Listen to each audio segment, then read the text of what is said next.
Alright, sports fans, welcome back. It's been a while, like 2 weeks or something like that. Hey, Tony, where'd you get that pepperoni? Alright, and that's my nameless, faceless wife. And together we're playing Ben Wanders Presents A Case of Distrust. I'm pretty sure the game is called A Case of Distrust. And Ben Wanders is the guy who's presenting it to us. That doesn't make any sense. I'm very confident it's Ben... No, hang on. It's Ben Wanders Presents A Case of Distrust. It's Ben Wander. There's no S. Start settings exit. Just like it's Barnes and Noble. Not Barnes and Nobles. All right, Ben Wander Presents A Case of Distrust. Start settings exit. Yeah, that's it. Nailed it.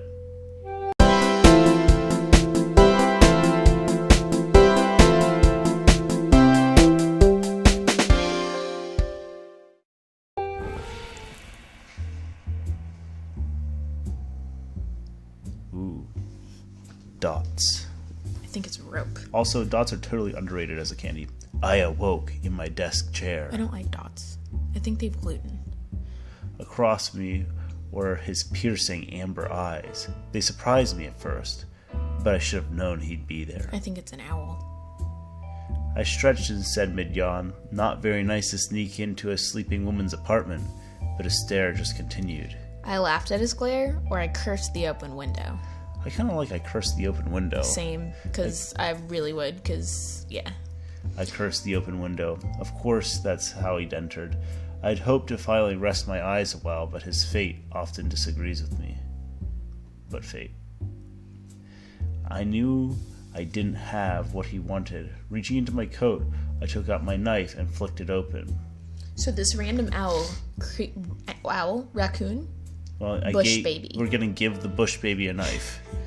Yes. That seems like a very Give bad the idea. Bush baby the knife. Please? Yeah, sure. I gave him the knife, sliding across the desk. Look, I said, that's all there is. Take it or leave it. But a detective knows when she's beat, and I knew then. He wanted to search the place, and that's what he would do. I sighed, knowing my weakness for his type. All right, I said, let's look. It's definitely a Bush baby. Yep. He let out a gleeful... Wait, I want to do it. I've been practicing my he let out a gleeful... Wait, let me tell them that I've been practicing my ventriloquism in the car as I drive home alone. Okay, go ahead and tell them. I've been practicing my ventriloquism in the car as I drive home alone. Wow, amazing. He let out a gleeful... Did I open my mouth? Watch me. Watch me. That's great. Now you can impersonate any cat you see. And they will totally think it was the cat and not you. Okay, thank you. In victory, I picked up the knife and cut a piece of my apple that the cat had rejected. Always the sore winner, I jabbed. But I was smiling too because I was telling the truth. There was absolutely no other food in my apartment. What frickin' cat would want an apple? Boom. Roasted. The cat often dropped by to scavenge. He'd made a lot of noise when he thought I was holding out on him. But right now, the place was clean empty. No food anywhere. I had to prove it to him. I think it lights up. I know. That's the cat. Really? The cat had waltzed into my apartment a few years earlier. He kept coming back, though there was rarely a morsel to eat. He'd continue his loud meowing until I proved him the place was empty of food. Okay, how about we start looking around for food? The book will not have food in it. We need to check all the drawers and things to prove to him. I'd taken copies of old murder cases from the SFPD records when I'd left. I loved reading through them, even though my own contributions were minimal. At the same time, I longed for those types of jobs. The truth was, any work was hard to find for a female detective. Preach, sister. Unless you were cosplaying. Okay, why are we turning... The lamp had belonged to my Uncle Louis. He'd been an SFPD officer. One who argued policewomen could be just as good as detectives, even while the others jeered at me. I knew he'd been right, but my current workload didn't help that claim. I thought about Louis, or I tried not to. I totally thought about Louis. He's your uncle. Don't say it like that. You're yucky. I tried not to think about Louis in that way. Which one?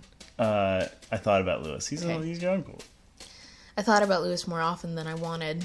I was lousy at handling the emotions behind those thoughts. The bird. I kept a small statue underneath the side table.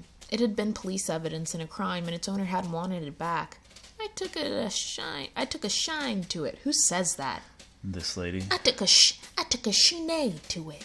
So I snagged it for myself on my way out the apartment. We should speak like jazz cats. The department, not the apartment. Okay. How about we go through the door so that we can... Can we speak like jazz cats? Like this. I'll give you an example. My old notebook, now filled to the brim. I wrote everything down, even the minor details, never knowing what can be useful. Okay, which one? Old cases or current? Sure, current. Sure, there's nothing going to be in there. The second half had my current bunk. Adultery cases. Cases about adults. The only thing I'd get hired to do. Whatever my findings, my employees often refused to believe me. It was thankless work, but even that was hard to come by. Okay, what's this thing on the ground? A dead body. It's your turn.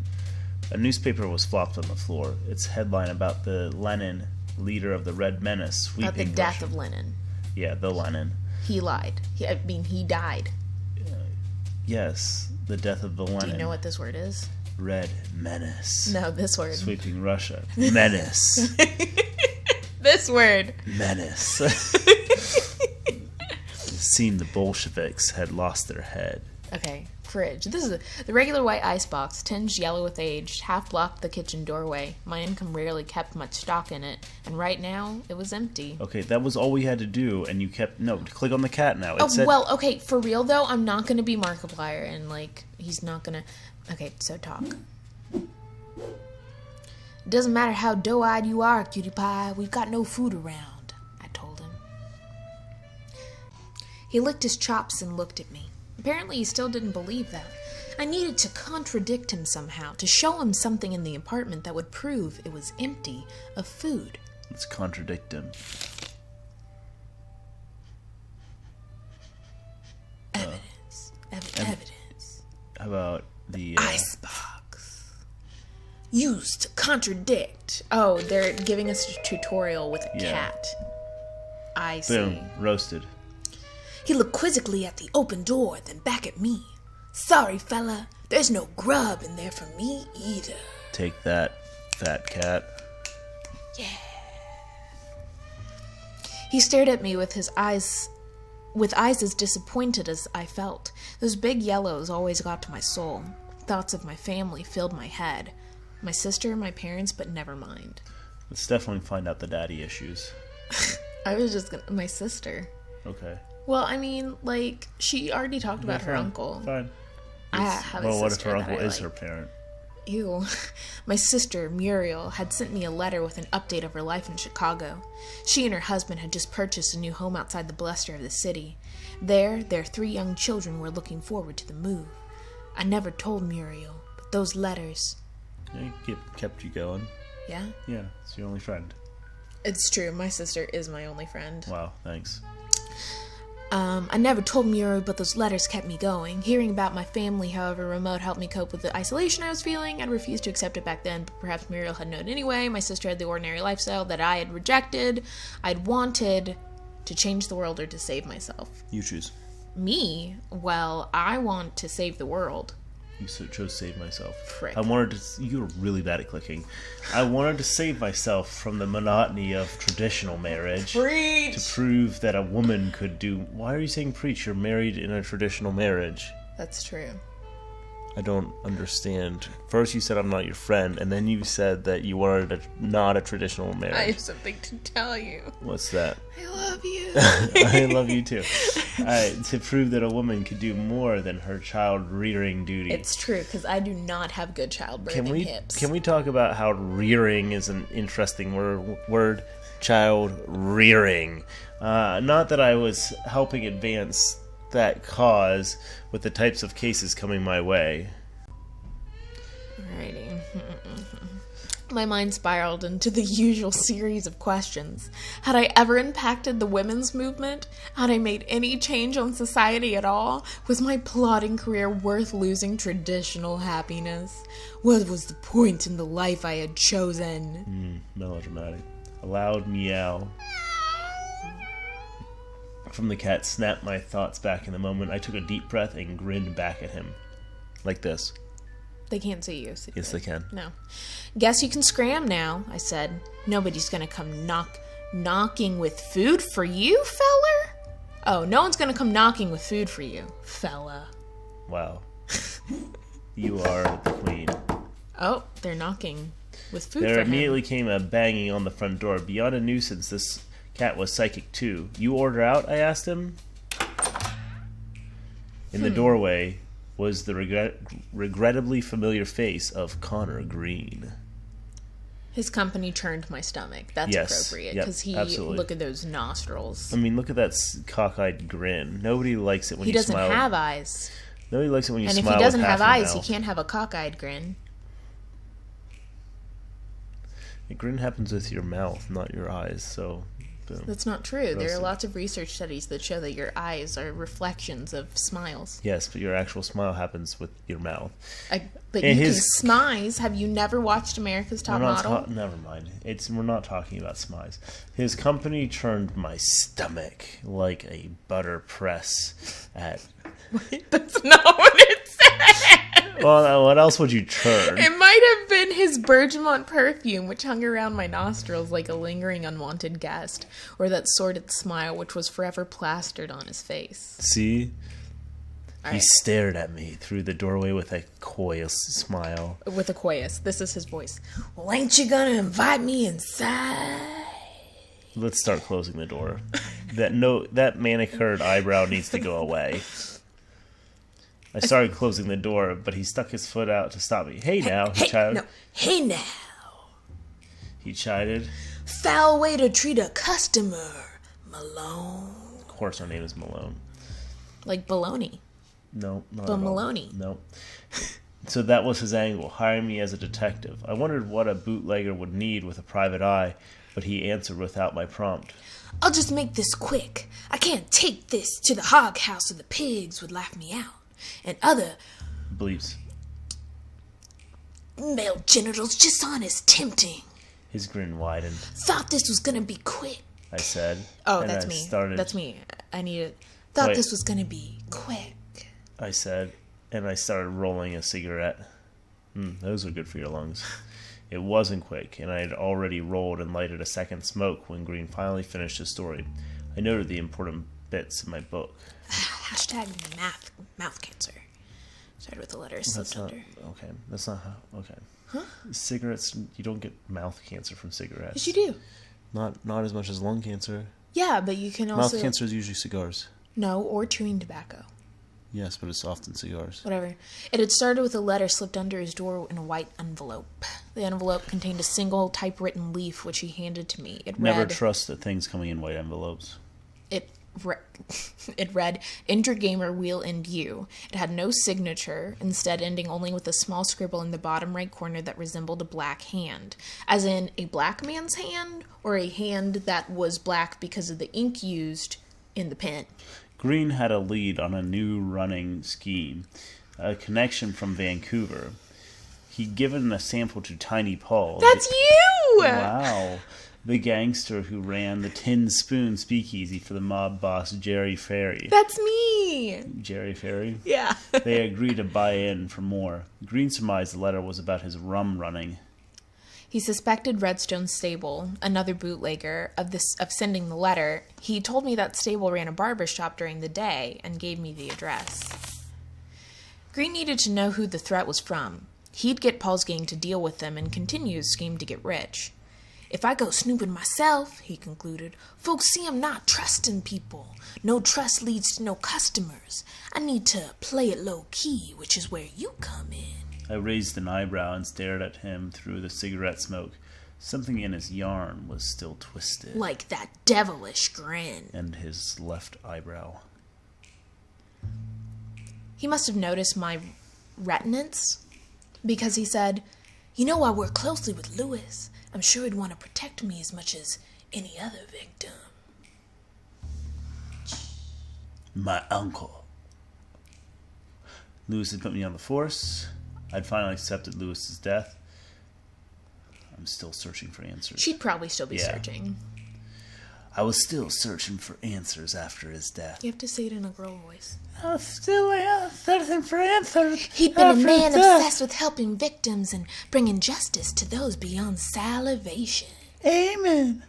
I said salivation, it's salvation. With that ethos. Isn't it ethos?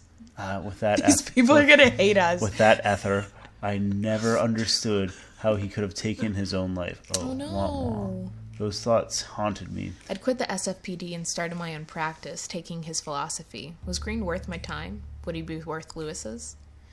Green had tipped off my uncle in a few cases. I wondered if that was enough to warrant my protection. Before I could think past my headache, he threw a bill in my lap. Keep the C-note as a retainer, and don't worry about getting in touch. I'll find you later for a chat.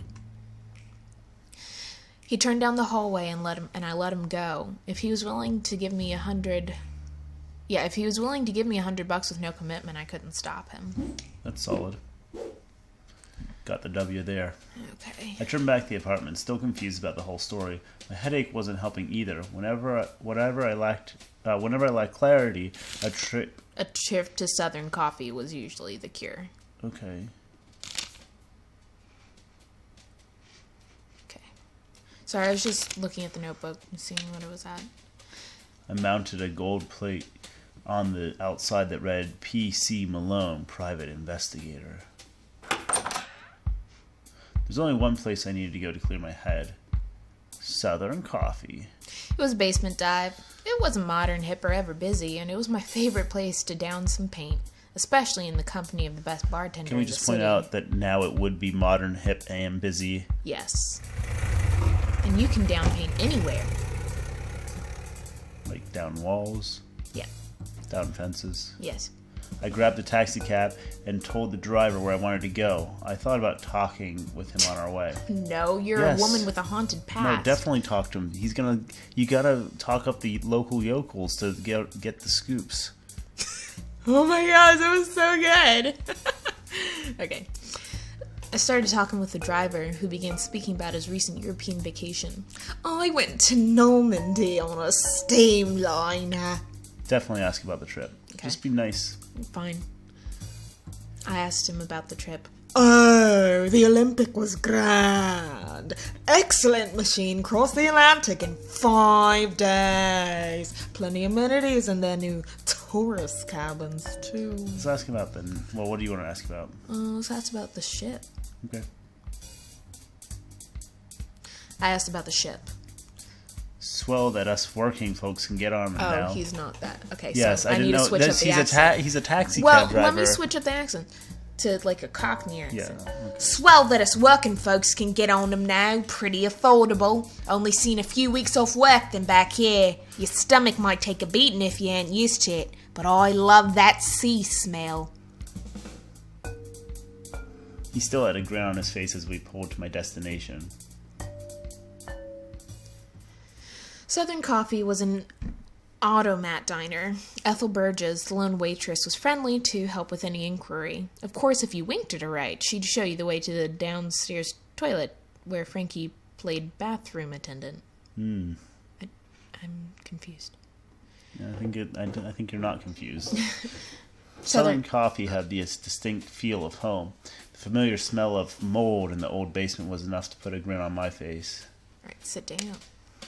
The bar stools were crooked and worn. My usual one was in the center of the room. I could sit on it for hours if Frankie had a yarn to spin. Of course, the sauce helped keep me in place, too. Click on the sauce. I grabbed the wine bottle on the bar and examined its label. It featured a picture of grapes and the words, sacramental use only. Frankie looked at me with a spark in his eye. Go ahead, he said. Give it a swig. Yeah, let's have a drink. It's sacramental use only. And we are in Sacramento. Yep. No, we're not. We're in San Francisco. Close enough. San Francisco use only. I grabbed the half-empty glass that had been next to the bottle and swirled some of its contents between my gums. A bit spicy, ain't it? Frankie asked. Let's just say it's good. What do you want to say? I don't know. Is it red wine or white wine? Because I prefer white wines and rosé with lots of added sugar. Yeah, this isn't you. I would say it's good. You like red wine? I just like being amenable. It's good. I nodded and gulped the rest down. It'll cost you too, he said with a smile and grabbed the bottle from me, turning it through his hands. Rabbis charge more than a nickel for this beauty. Only this type of Napa wine is made from the Zinfandel grape. It has a unique aroma. I've been trying to learn more about wine. Seemed everyone knew their stuff but me. I noted that Frankie had said about the origin of the grape as he sat the bottle back on the bar. Which one do you like? Since when do you know about grapes? Yeah. Since when do you know about grapes? I chided. Frankie let out a bellied laugh. Ha ha ha ha. Some of these grapes are older than you, Malone, and I've known about them since I was a small tot. Tater tot, that is. Because he looks like a potato. Yeah, he kind of does. It's why I'm so good at my job, you know. Who's that hockey coach that looks like a potato? Barry Trotz. He looks like a potato. Barry Tater Trotz. Barry Trotz looks like a potato that dressed up as a human for Halloween. Frankie sighed. Too bad more folks can't taste them. That women's league is the devil. The Women's Christian Temperance? Sure. The Women's Christian Temperance Union is now under feminist Frances Willard, a positive force for the suffrage of women, but her staunch support of prohibition, along with the union's massive political clout, irked the very wet San Francisco public, and she particularly wasn't popular with bartenders. Shocking. Take a seat, he said. I'll make you something else. I like he'd been a decent pitcher, but we should probably talk about his speech. Either one's fine. I don't know. He'd been a decent pitcher. Yeah. I was a better kettle, though.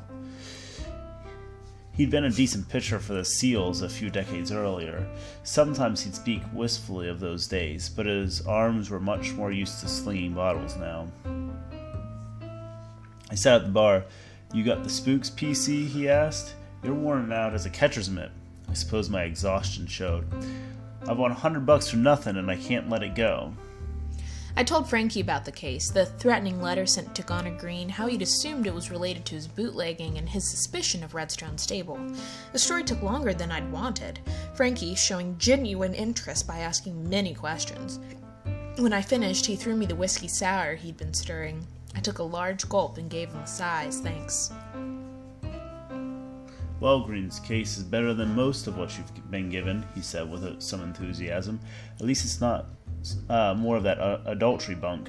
Sure, I replied, but I started with a goal in mind. What's the point in helping a man like Green? Frankie clicked his tongue on his teeth. Lawyer or priest, why does it matter?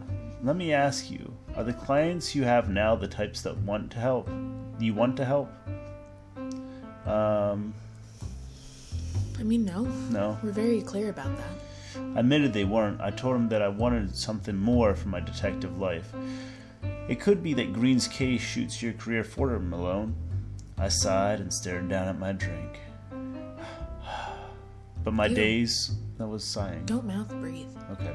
My daze was interrupted by the basement door opening then slamming shut. A small, blustering woman began marching toward me. She was wearing a light blue cloche hat with a gray ribbon tilted back on her head. A scarf of similar blue draped around her neck, but I was startled by what she wore under it. A gray trench coat that looked too large for her frame. It was exactly like the one that had belonged to... Lewis. She hurled insults at me. A while, all I could do was sit and take it until she ran out of gas and started breathing heavily. There you go, you can mouth breathe. Oh, stop. I sat my drink on the bar and looked her in the eyes. I'd study her features. Okay. I studied her features more thoroughly. It was plain she was a knockout, now that she'd finished shrieking. Beyond the latest blush and lipstick, she had the natural soft skin and bright eyes perpetually desired by the opposite sex. While I was eyeing her, she caught her breath and restarted her tirade. I'm the wife of that bum who sneaks into your bed! I asked. The cat? I'm kind of interested in the coat. I don't know if we should take such a direct approach to getting there, though. I feel you. She's kind of at a We need a de-escalator. Okay. I asked the cat, but humor wasn't her angle, and she launched into another poetic stanza. And he just left your sty this morning, she finally ended. And that's when I gathered that she was Connor Green's wife. Oh, I see. Miss Green, I'm a PI, not a homewrecker, and I don't think your husband, in his line of business, would want to bed a bleep anyhow. Oh, are we a guy? No, I think that's a nickname for a detective. Oh, then why'd you bleep it out? Because it's still a bad word, I guess. No, it's not. Her look It's was like pure... it's like dam, but like a beaver dam. Or hell. Okay, her look was pure incredulity. A woman in that line of work? She questioned. I don't believe it. Let's prove it. Evidence? We need to show her our notebook. Because that was our current stats. Do we have I know that they mentioned they mentioned a plaque outside our house, but it's not up here. I guess we can show them the notebook. Yeah. Hang on. Check the paper stack. Yeah. I think that would. Sure. Whatever. Miss Green, at home I have a giant stack of cases, every one of them from a separate crime covering many of the cities across the country. I went into great detail on some of the logs, especially some of the more famous capers. I study them because that's my job. It still took more coaxing for her to believe me, but eventually she came around. She seemed grateful I'd explained it to her. Apparently, she had seen her husband leave my apartment, and distraught, she had followed me all the way to Frankie's basement and decided to confront me. Classic. I suppose I'd lost my head after what I'd thought I'd seen, she said, and she began to cry. Okay, thank you. Frankie, ever chivalrous to a dimpled girl, came around the bar and held her up. That's all right, Mrs. Green. Why don't I hail you a cab and send you on back home? She agreed, and they walked together up the stairs. When Frankie returned, I said to him, "You turned night real quick." He snorted a laugh. "Ah, hell, we can't have that siren in here. With the torture yelling like that, every street bugger would have come into her rescue." Miss Green is a torch singer?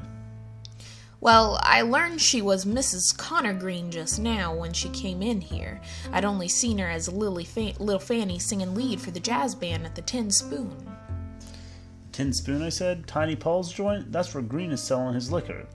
Say, you think that's where she met her husband? I laughed. You're a real sleuth, Frankie boy. He made a sarcastic bow. I shook my head. You telling me you escorted our little torture out just to avoid a bit of hot water? Frankie flushed and said, "What are you talking about, Malone?" I was never good with emotions, but it was plain that Frankie had instantly fallen for the girl. Uh-oh. "So what if I had more to squeeze out of her?" I said. "What more could you possibly want from little Fanny? She can't have anything to do with Green's mess." Contradict. I mean, does she have anything to do with his mess? Do we have to contradict? I mean, sure. What's in there to contradict him? Green's letter? I feel like we shouldn't. Well, let's look at it.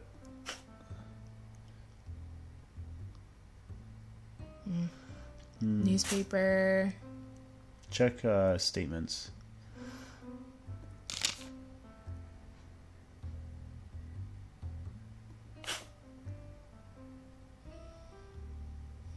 Tiny Paul. Well, her gray coat. Her gray coat. No. Go back to bootlegging scheme. Why? Because she's part of the Tiny Paul gang. Yeah, okay. Sure. I'm still going to contradict you, buddy. Oh, sorry. My bad. I think it's the coat. Because it's Lewis's coat. Or following her husband.